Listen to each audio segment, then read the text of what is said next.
I want you to spend 15 minutes every day closely looking at your hand or hands, you can use both of them, in silence.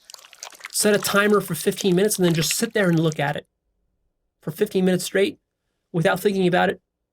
Try to strip all context and all imagination away from it and just look at it like that. And that's going to be your little exercise.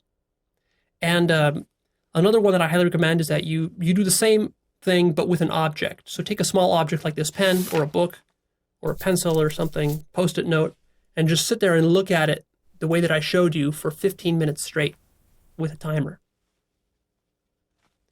And as you're doing both of these exercises, I want you to understand that these are the most pure spiritual exercises that you will ever do.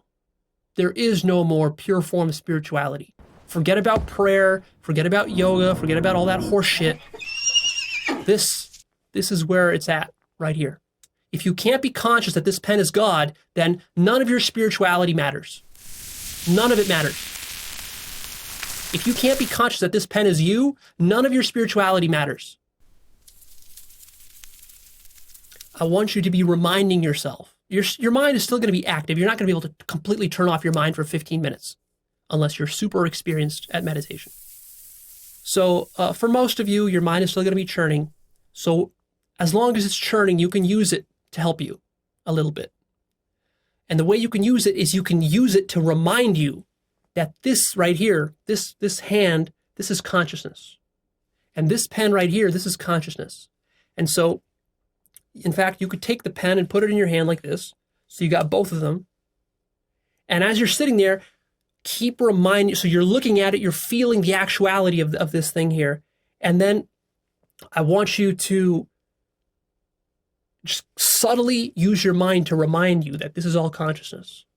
Now, at first, when you do that, it might feel untrue, and it might feel like you don't know what that even means. Leo, how can a pen be consciousness? But just keep at it. You're not so much programming your mind or brainwashing your mind. This is not an affirmation. It's just you're subtly pointing your mind in the direction of what's true, which is that all of everything is consciousness. It doesn't matter what object you take.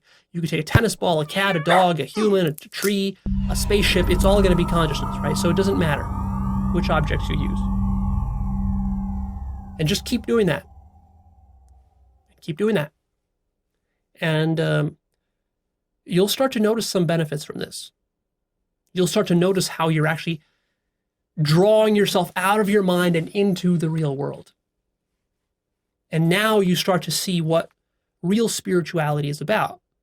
And then if you keep doing this long enough, eventually you'll have some deep insights, you'll have some epiphanies, you might even have some enlightenment experiences, some mystical experiences, and then you'll understand why it's called spirituality.